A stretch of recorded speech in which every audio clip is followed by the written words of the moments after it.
La bendición y la paz de Dios nuestro Padre y del Señor Jesucristo sea con todos ustedes. La semana pasada aprendimos, ¿nuestra familia es carnal o espiritual? Hoy, ¿hacia dónde se dirige el mundo perdido? En una sociedad en donde la ausencia de Dios es más común de lo que pensamos. El ser humano ha endurecido su corazón y rechaza abiertamente la gracia de Dios para abrazar creencias que le ocasionan más dolor y soledad, porque son creencias que no están basadas en los principios bíblicos. Por eso es tan común en nuestros días encontrar gente frustrada y deprimida. Los suicidios, aún en niños y adolescentes, aumentan y el pesimismo no falta. El mundo, o sea, las personas sin Dios, se pregunta constantemente, ¿dónde está Dios? Pero la pregunta no es ¿dónde está Dios? La pregunta es ¿dónde hemos dejado a Dios? Y es importante estar conscientes de ello porque todos, sin excepción, algún día tendremos que ir a nuestro destino final y a donde vayamos depende de la decisión que tomemos antes de ser llamados a rendirle cuentas al Creador de lo que hicimos con nuestra vida. En Génesis 1:6 del 1 al 12 se nos habla de la depravación del mundo en los tiempos de Moisés, de Noé. Y Moisés, quien es el escritor del Pentateuco, y ahí está el Génesis, que es el principio de la Biblia, el principio de todo, lo resume en el capítulo 6, versículos 5, 11 y 12, y dice así: Y vio Jehová que la maldad de los hombres era mucha en la tierra, y que todo designio de los pensamientos del corazón de ellos era de continuo solamente el mal.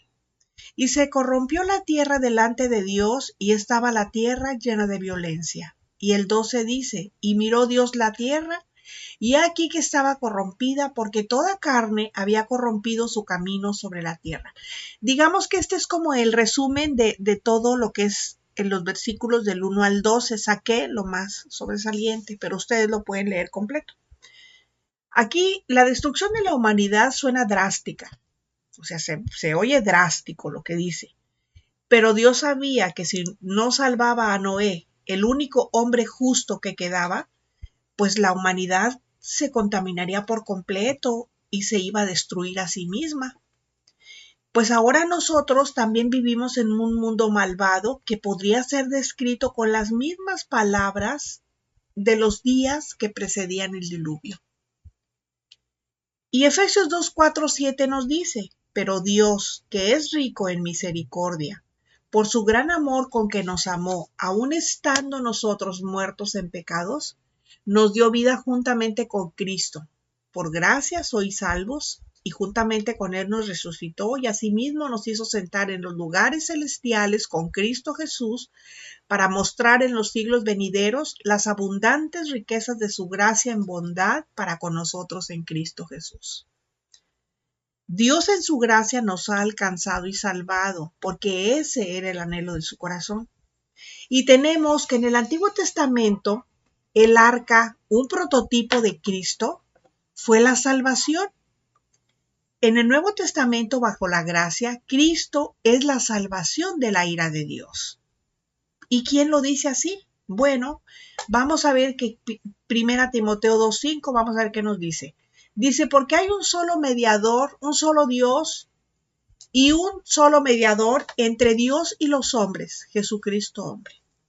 Pues como vemos, la Escritura es un libro de buenas nuevas y nos dice que hay una sola puerta, una sola escalera, un solo camino, una sola arca que sirve como medio para que los pecadores empiecen a relacionarse con su Creador antes que su conciencia sea cauterizada, antes que su conciencia sea endurecida. Una persona que tiene la conciencia cauterizada es insensible a la voz de Dios.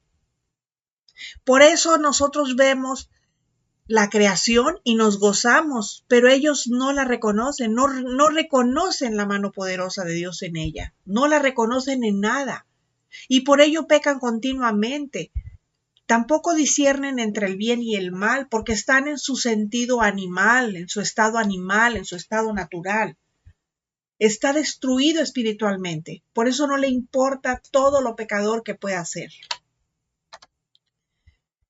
Juan 15:5 dice, yo soy la vid, vosotros los pámpanos. El que permanece en mí y yo en él, éste lleva mucho fruto, porque separados de mí nada podéis hacer.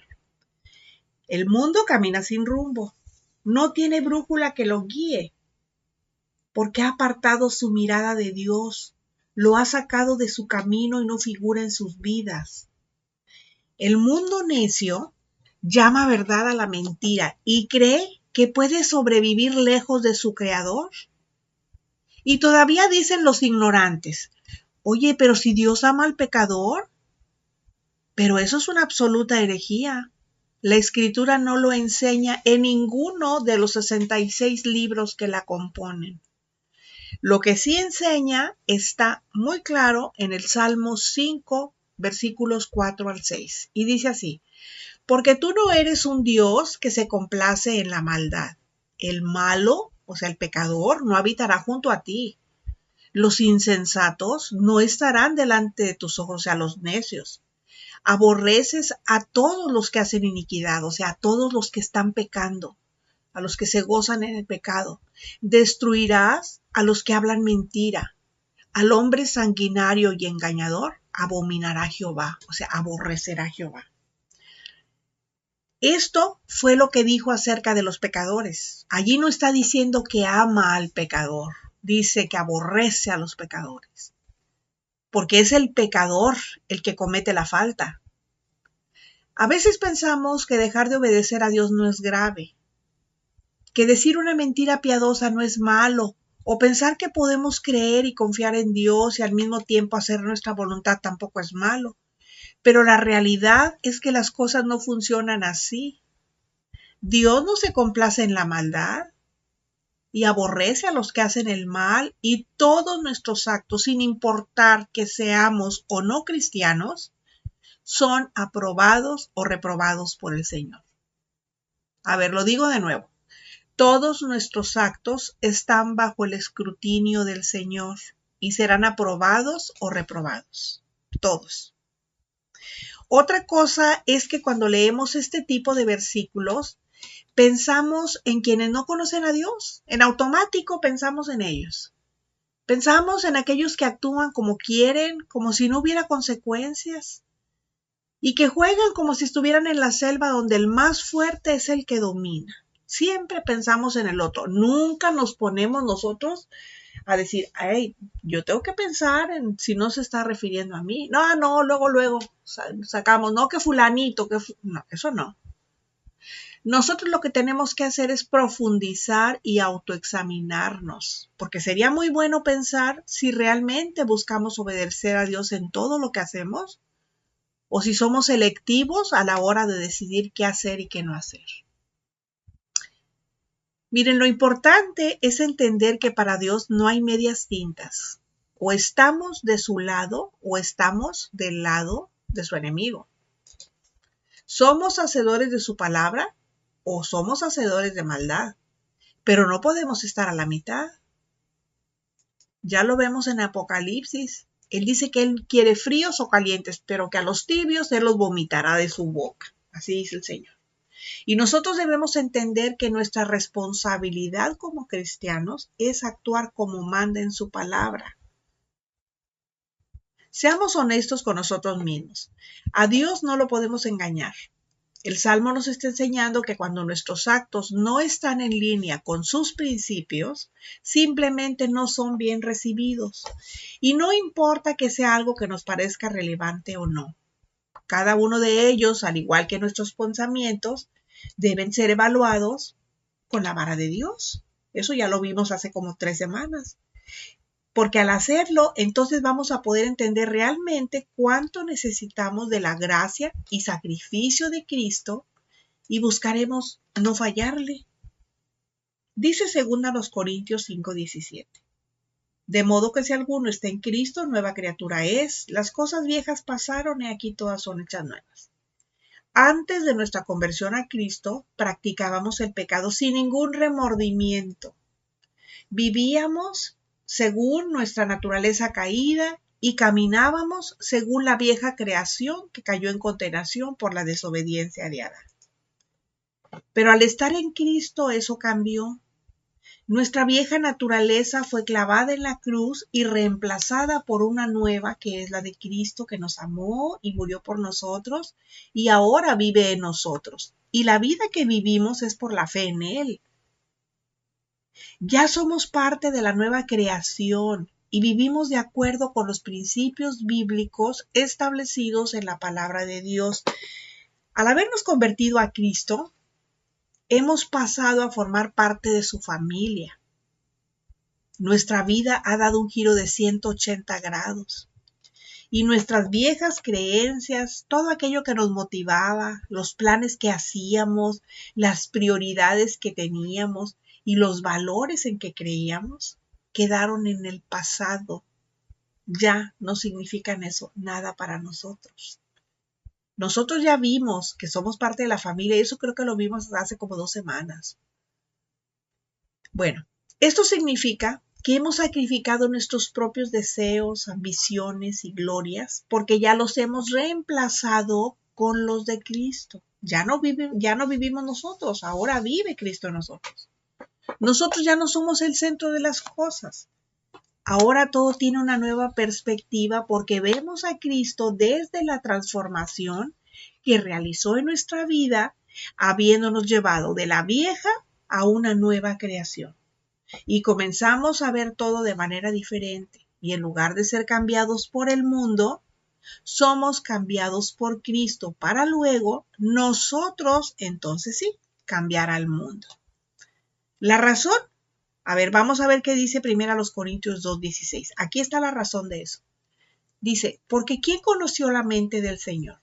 ¿Quién le instruirá? Mas nosotros tenemos la mente de Cristo. Bueno, como nuevas criaturas, ya no vivimos para las cosas pasajeras de este mundo. Nuestra mirada ya está en las cosas celestiales, ya no en las terrenales, porque nosotros ya hemos muerto al pecado, ya hemos muerto a la vida terrena. Ahora vivimos para las cosas eternas.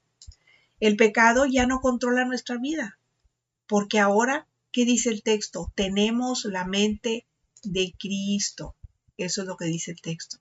Y eso es lo que hace que nosotros podamos cambiar al mundo. Santiago 4:7 nos dice, someteos pues a Dios, resistid al diablo y huirá de vosotros. El someternos a Dios nos habla de ser obedientes. Y eso nos da autoridad, porque al someternos a Dios, estamos en capacidad de resistir al diablo. Es decir, podemos oponernos a ser tentados por él.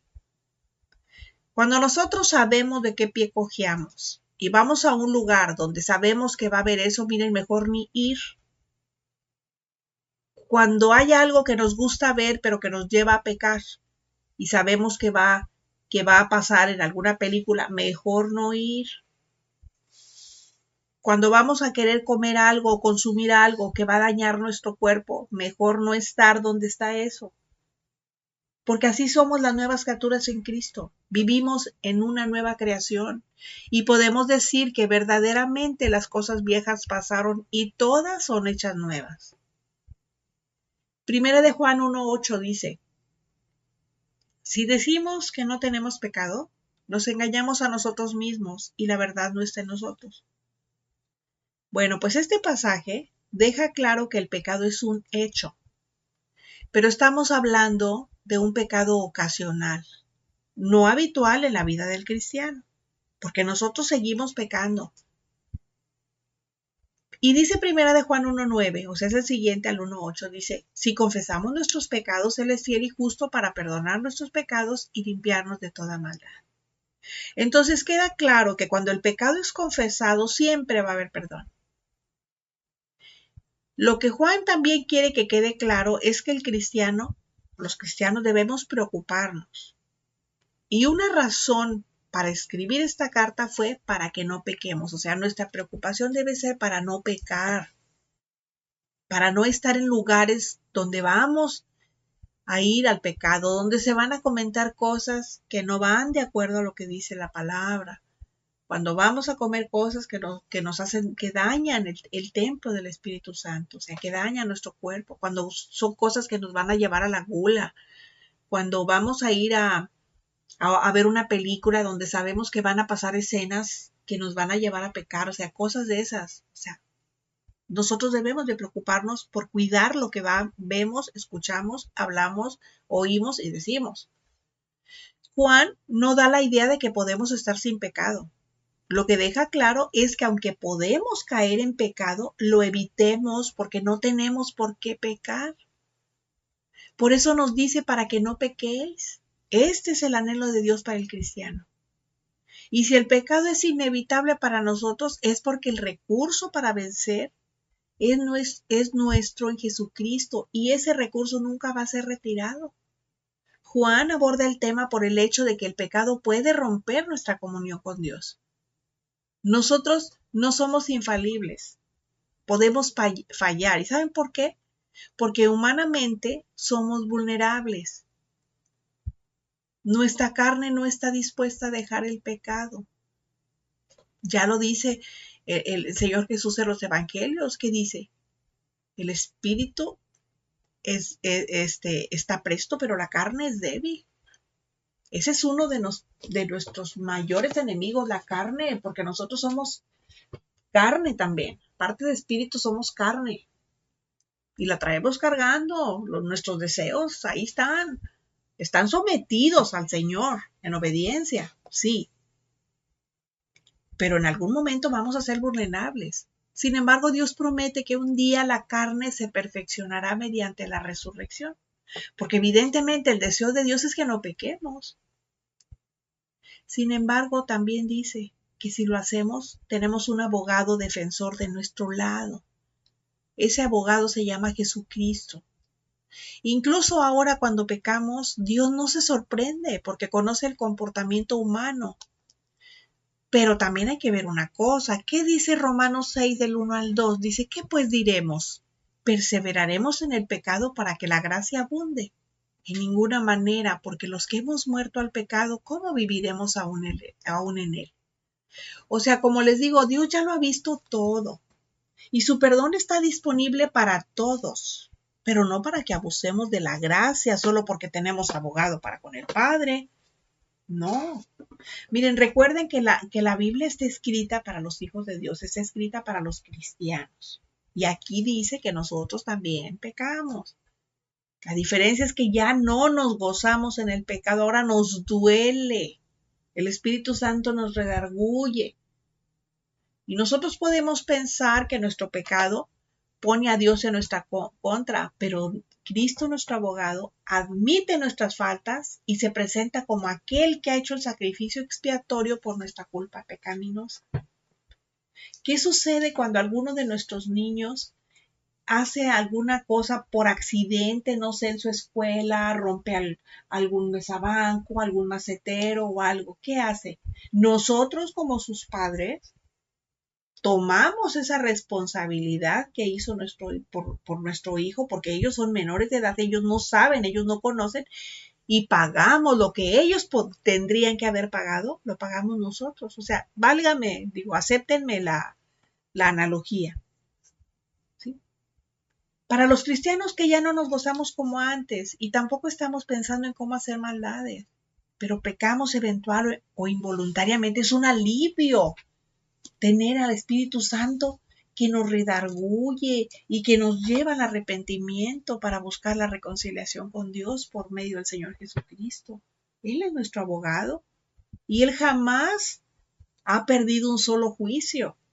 Miren, aquí hay abogados en la tierra que cobran bien caro por llevar asuntos y los pierden porque ellos hacen sus arreglos allá por abajo del agua con los jueces y se pierden los asuntos. Pero el Señor Jesucristo no se deja corromper por nadie.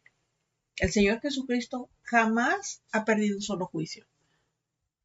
Y yo les digo que es un alivio porque cuando venimos a Cristo y empezamos a practicar la vida cristiana, tenemos discernimiento que nos da la capacidad de poder ver a las personas que nos rodean de manera diferente. Porque ya la transformación que Cristo ha llevado a cabo en nuestras vidas hace que veamos a los que no conocen a Cristo no para criticarlos, no para mofarnos de ellos ni para sentirnos superiores a ellos, no, sino como personas pecadoras que necesitan un Salvador y como ovejas que necesitan un pastor. Miren, la aterradora verdad es que el mundo está sumido en el pecado hasta el cuello, al haber hecho de él una práctica habitual. O sea, pecan y pecan y pecan. ¿Y qué dice la Biblia? ¿Hacia dónde se dirige el mundo perdido? Pues bueno, mire, si usted que me escucha no tiene a Cristo y está creyendo, como todos, que su destino final será el cielo, pues primero tiene que ver las malas noticias, porque saber cómo obtener la vida eterna, primero hay que hablar sobre el pecado que nace de la carne, que es todo lo que se hace cuando nadie ve. Es cuando se hace lo incorrecto, aun cuando se sabe que está mal. Entonces, pecar no es solo que usted cometa un error. Pecar es que usted está haciendo la voluntad del diablo, porque desobedecer es infringir los principios dados por Dios el Padre de la verdad. ¿Para qué? Pues para obedecer al diablo, que es el padre de mentira. Dice Gálatas 5, 19 al 21. Y manifiestas son las obras de la carne, que son adulterio, fornicación, inmundicia, lascivia, idolatría, hechicerías, enemistades, pleitos, celos, iras, contiendas, disensiones, herejías, envidias, homicidios, borracheras, orgías y cosas semejantes a estos, acerca de las cuales os amonesto, como ya os lo he dicho antes, que los que practican tales cosas no heredarán el reino de Dios. Miren, estos son unos pequeños ejemplos nada más de lo que es el pecado. Y como vemos, dice que son obras de la carne. ¿Qué quiere decir eso? Que nacen de la carne, que nacen de la concupiscencia. Este texto es un pequeño ejemplo de lo que Dios dice de quienes no irán al cielo. E independientemente de la vigencia o no de la idea de pecado en nuestra sociedad, porque déjenme decirles que la Biblia es atemporal, ¿sí? O sea, no tiene límite de tiempo. Esta Biblia la pudieron haber leído en el tiempo de Gutenberg, porque fue el primer libro que se imprimió en su imprenta, y la seguimos viendo ahorita nosotros y es actual. Y cuando usted la lee, haga de cuenta que está como si le estuvieran hablando en el momento. ¿Sí? Entonces, no importa el tiempo, o sea, independientemente de la vigencia o no de la idea de pecado en nuestra sociedad, o la idea que usted tenga de pecado, los pecados sexuales, sobre todo, están muy arraigados en la psique humana. Ahorita los niños están bien sexualizados, bien sexualizados. Hay obras donde ha sido retratado el ser humano y su oscura relación con la lujuria y la impureza, y con esto yo no estoy haciendo apología de eso, Solo estoy haciendo una reflexión sobre la condición del comportamiento humano. La diferencia entre aquel tiempo y ahora es que los estigmas y los prejuicios los han estado tratando de ocultar durante muchos años. Pero hay una serie de pintores de los siglos XVIII y XIX que las plasmaron en sus lienzos y las podemos ver. De estos quizás no somos culpables, de estos pecados, hasta que recordamos que Jesús dijo que el hombre, o sea, hablando como género humano, no estoy hablando como hombre o refiriéndome al hombre como sexo, no, al hombre como género humano, incluyendo a la mujer. Entonces, que el hombre que mira a otra persona del sexo opuesto con lujuria ha cometido adulterio. Pero ahora sí refiriéndome al hombre, el hombre que ve a otro hombre con deseos pecaminosos o la mujer que ve a otra mujer con deseos igual de pecaminosos, ha cometido adulterio o ha cometido ya fornicación. ¿Habrá alguien del mundo que pueda levantar la mano para declararse inocente de esto? Porque la lista de faltas a la ley de Dios sigue, es interminable. Porque el pecado nunca se acerca como pecado, siempre se va a acercar como placer. El diablo sabe de qué pie cojeamos y el diablo sabe de qué pie cojea el mundo y nunca le va a presentar algo que no le llame la atención. Pero también es cierto que el diablo le va a ofrecer el plato, pero no le va a obligar a nadie a comer. Y pecar es igual, peca y se denigra quien lo decida y quiera. ¿Sí? Juan 8, 42 al 44. Dice, Jesús entonces les dijo, si vuestro Padre fuese Dios, ciertamente me amarían, porque yo de Dios he salido, y he venido, pues no he venido de mí mismo, sino que Él me envió. ¿Por qué no entienden mi lenguaje? Porque no pueden escuchar mi palabra. Ustedes son de su padre el diablo, y los deseos de su padre quieren hacer. Él ha sido homicida desde el principio, y no ha permanecido en la verdad, porque no hay verdad en él. Cuando habla mentira, de suyo habla, porque es mentiroso y padre de mentira. Aquí estaba hablando Jesús con los fariseos religiosos de su tiempo. Y aquí habla acerca de quiénes son los verdaderos hijos de Dios y cómo deben de comportarse. Así como hay vida y muerte, bien y mal, cielo e infierno, verdad y mentira, hay dos padres. Dios, el padre de verdad, y Satanás, el padre de mentira.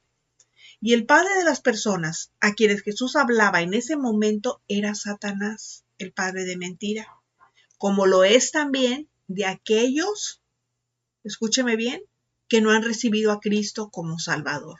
No lo digo yo, lo dice la Biblia. Juan 8, 39 y 44. Dice así, respondieron y le dijeron, o sea, los fariseos a quienes les estaba hablando, nuestro padre es Abraham. Y Jesús les dijo, si fuesen hijos de Abraham, las obras de Abraham harían. En el 44 dice, vosotros sois de vuestro padre el diablo, y los deseos de vuestro padre quieren hacer. Como es de esperar, esas palabras, pues, los irritaron. Entonces ellos le vuelven a responder y afirman que eran descendientes de Abraham, lo que según ellos implicaba que también eran hijos de Dios. Y este es un pensamiento que está muy arraigado en sus mentes, igual que en nuestros tiempos, que todo el mundo cree que es hijo de Dios. Pero es y seguirá siendo tan falso y terriblemente peligroso.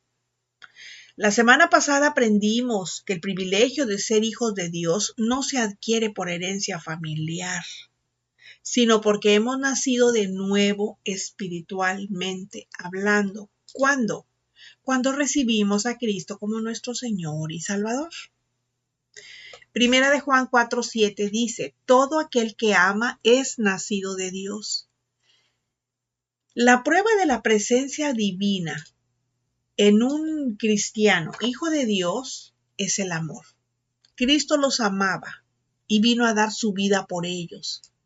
A cambio, le aborrecían con un odio homicida, o sea, lo querían matar. Y nuevamente vemos que es imposible tener una relación correcta con Dios si no se tiene una buena relación con su Hijo Jesucristo.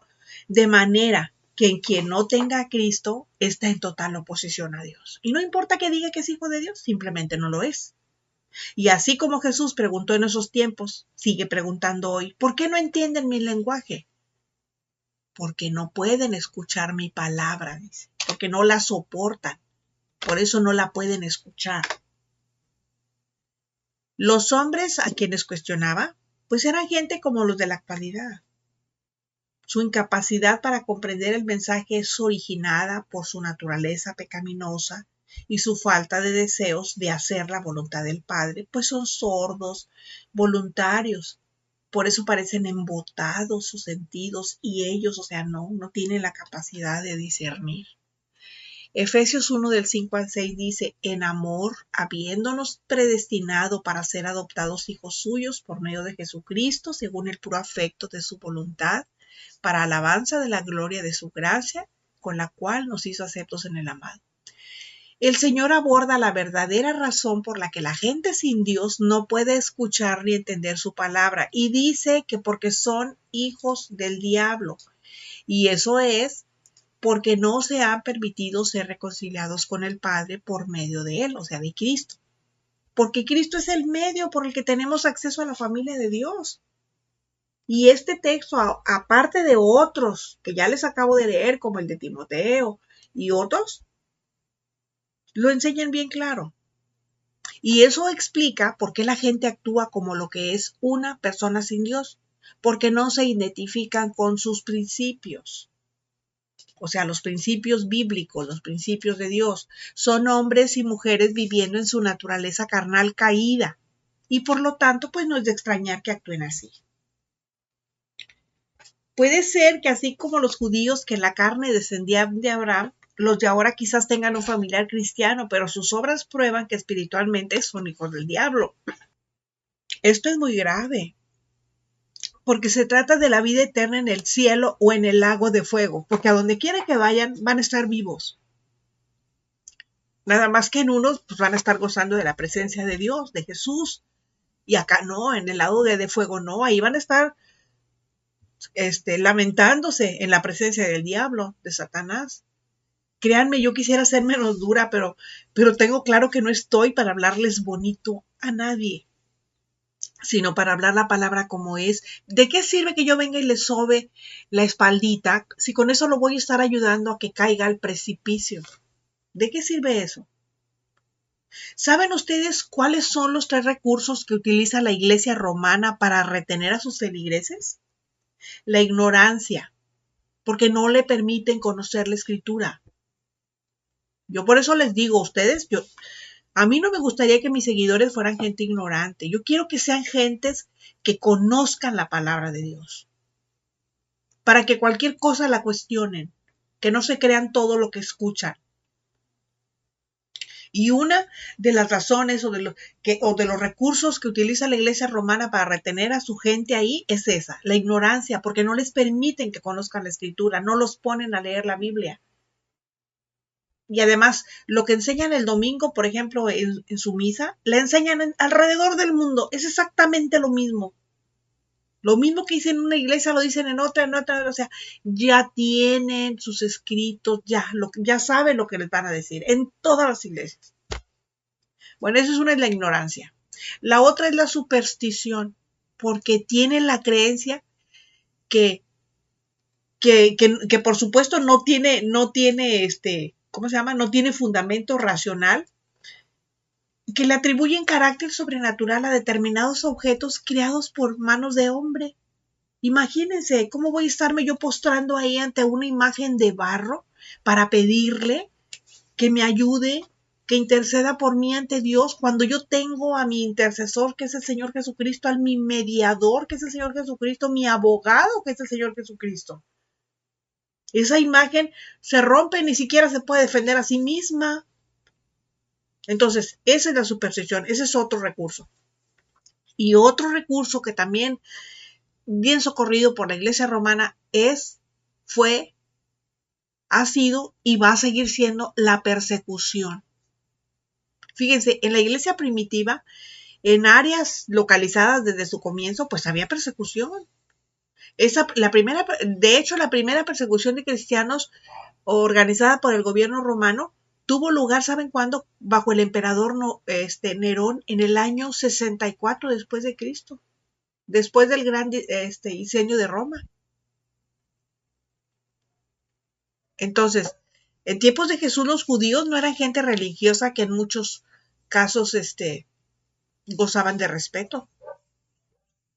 Eran personas que al menos en apariencia vivían de forma piadosa, se esforzaban en cumplir con su religión, no faltaban al templo, ayunaban, oraban, y sin embargo Jesús afirmó que eran hijos del diablo. ¿Eso les parece familiar? Esta es la paradoja del pasaje de Juan 8, que Jesús sufre persecución religiosa y no de las multitudes impías y paganas, sino de los religiosos que esperaban ansiosamente, digamos así entre comillas, a su Mesías, y lo tuvieron enfrente y no lo reconocieron. Y no lo reconocieron a pesar de que todas las señales estaban a la vista. Así se está hoy en día. Todas las señales de que Cristo viene pronto por su iglesia están dándose.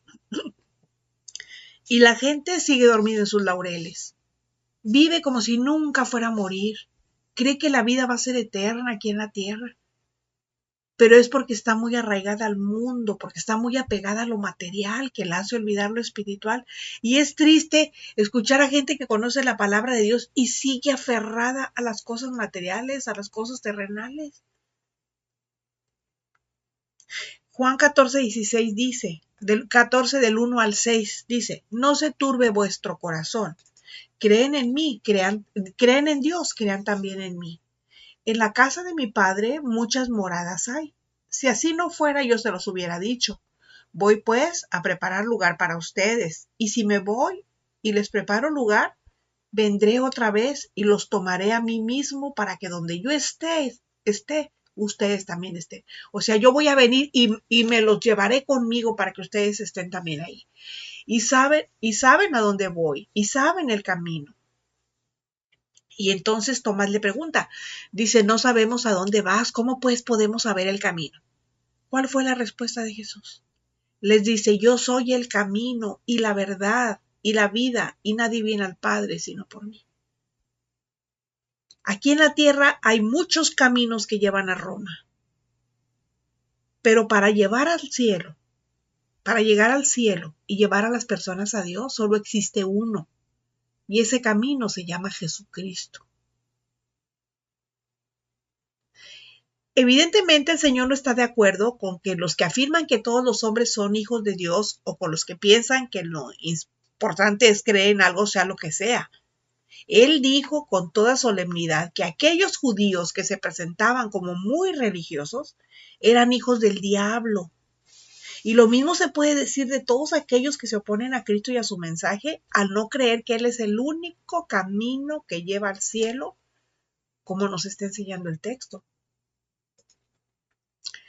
El Señor también nos enseña algo acerca de la existencia y el carácter del diablo, que es el padre de quienes no son hijos de Dios.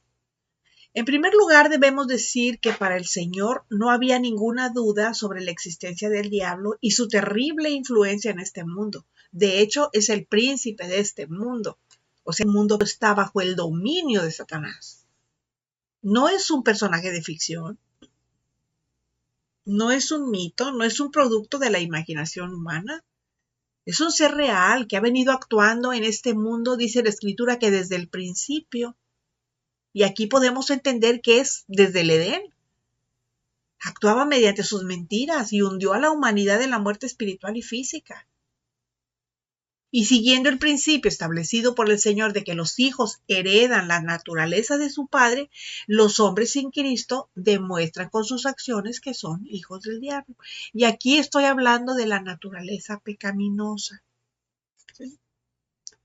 El Señor añade que el diablo ha sido un mentiroso y padre de mentira desde el principio, porque así es como el diablo ha conseguido la muerte de muchos. Estoy hablando de la muerte espiritual, pero por ende la muerte física. Él se encarga de hacer creer que lo bueno es malo y lo malo bueno. Confunde a la gente, la conduce por el camino ancho que lleva a la perdición y les hace creer que por él se encuentra la felicidad eterna. Sus mentiras y falsedades no tienen límite, y así es como él ha conseguido engañar al mundo entero con ellas. Pero ¿saben qué? Hay una esperanza para el mundo perdido y pecador en 1 Corintios 15, del 1 al 4. Si usted es una persona que se considera un pecador, que tiene la conciencia, esto le interesa. 1 Corintios 15, del 1 al 4 dice, además les declaro, hermanos, el evangelio que les he predicado, el cual también recibieron, en el cual también perseveran, por el cual asimismo, si retienen la palabra que les he predicado, son salvos. Si no, creyeron en vano. Primeramente les he enseñado lo que asimismo recibí, y eso es lo que yo les estoy enseñando ahorita. Que Cristo murió por nuestros pecados, por los pecados de todo aquel que crea en él, conforme a las Escrituras, y que fue sepultado y que resucitó al tercer día, conforme a las Escrituras. Bueno, pues aquí está la buena nueva, y es que hay esperanza. El mundo pecador no tiene por qué seguir como si no tuviera un camino que le lleve al cielo. Dios ha provisto la forma en la cual puede perdonar todos sus pecados. Envió a su Hijo a la tierra para buscar y salvar lo que se había perdido. Jesús fue a la cruz del Calvario para morir como sustituto del pecador. Murió en lugar de todo aquel que le reciba como su Salvador. Él murió la muerte de los pecadores. Él murió la muerte que nosotros deberíamos de haber muerto. Ya pagó la deuda que teníamos a causa de nuestros pecados. Miren, la deuda que nosotros teníamos, la falta era una falta legal. Y el Señor Jesús ya pagó esa deuda. Fue Él quien en nuestro lugar soportó la penalidad que deberíamos de haber soportado. La obra de Cristo como nuestro sustituto satisfizo a Dios el Padre, que lo resucitó al tercer día, como nos enseña el pasaje. Esta fue la prueba de que Cristo culminó la obra necesaria para nuestra salvación y de que Dios lo aceptó. Por eso nosotros ya no tenemos que andarnos flagelando ni yendo de rodillas a ningún santuario implorando perdón a una imagen. Eso es lo peor que puede hacer un ser humano, porque Dios aborrece la idolatría. La idolatría es uno de los peores pecados que podemos cometer. Miren, si Dios no hubiera resucitado a Jesucristo, su muerte no habría sido diferente a la de cualquier otra persona. Pero Él fue el primero en resucitar de los muertos con un cuerpo glorificado y jamás va a volver a morir. Juan 3:16 al 18 dice, por si no le quedó claro lo anterior, dice, porque de tal manera amó. Fíjese lo que dice el verbo, amó. No dice ama. Amó al mundo. Cuando habla del mundo, habla de las personas. No habla del globo terráqueo. Habla del mundo como las personas. Entonces dice amó. El verbo amar está en pasado. O sea, ya no los ama, porque Él ya una vez y para siempre hizo el sacrificio, y olvídense de que va a haber otro. Horrible cosa es caer en manos del Dios vivo, dice Hebreos. Y aquí Juan 3:16 al 18 dice, porque de tal manera amó Dios al mundo, que ha dado a su Hijo unigénito, para que todo aquel que en Él cree no se pierda, mas tenga vida eterna. Porque no envió Dios a su Hijo al mundo para condenar al mundo, sino para que el mundo sea salvo por Él. El que en Él cree no es condenado, pero el que no cree ya ha sido condenado porque no ha creído en el nombre del unigénito Hijo de Dios. Sin embargo, aquí debe de quedar claro. Miren, el Evangelio no es salvación para todos. Es salvación única y exclusivamente para los que creen. Pero para los que lo rechacen es condenación. Por lo tanto, la sentencia es la muerte. Dice Romanos 3:23 al 29, por cuanto todos pecaron y están destituidos de la gloria de Dios, siendo justificados gratuitamente por su gracia mediante la redención que es en Cristo Jesús, a quien Dios puso como propiciación por medio de la fe en su sangre para manifestar su justicia a causa de haber pasado por alto en su paciencia los pecados pasados, con la mira de manifestar en este tiempo su justicia, a fin de que Él sea el justo y el que justifica al que es de la fe de Jesús. ¿Dónde pues está la jactancia? Queda excluida. ¿Por cuál ley? ¿Por la de las obras? No, sino por la ley de la fe. Concluimos pues que el hombre es justificado por fe sin las obras de la ley. ¿Es Dios solamente Dios de los judíos? ¿No es también Dios de los gentiles? Ciertamente también de los gentiles. Bueno, miren, justificación es una palabra que significa ser declarado inocente. Como pecadores, pues todos somos culpables delante de Dios y estamos condenados al infierno. De allí la importancia de buscar la forma de escapar de este terrible juicio. Y Dios, en su infinita misericordia, pues ofrece el único camino a través del cual todo aquel que quiera puede ser justificado. Nosotros, antes de venir a Cristo, estábamos igual. También necesitábamos un abogado. Pero ahí estaba Cristo. Acudimos a Él. Y ahora somos salvos porque hemos sido justificados. Salmo 51:5 dice, he aquí, en maldad he sido formado y en pecado me concibió mi madre. Este pasaje nos muestra la realidad de nuestro estado de condenación eterna por causa del pecado. Desde que nacemos, todos traemos la naturaleza pecaminosa, que es la que nos impulsa a alejarnos de Dios. Y desde los mismos comienzos de la humanidad, tendemos a hacer lo malo. Por esto mismo, Pablo afirma que en nuestro estado original todos estamos excluidos de la gloria de Dios, reservados para el juicio por nuestros pecados. En nuestro estado original, muy diferente cuando ya tenemos a Cristo. Romanos 3:20 dice, ya que por las obras de la ley ningún ser humano será justificado delante de él porque por medio de la ley es del conocimiento del pecado.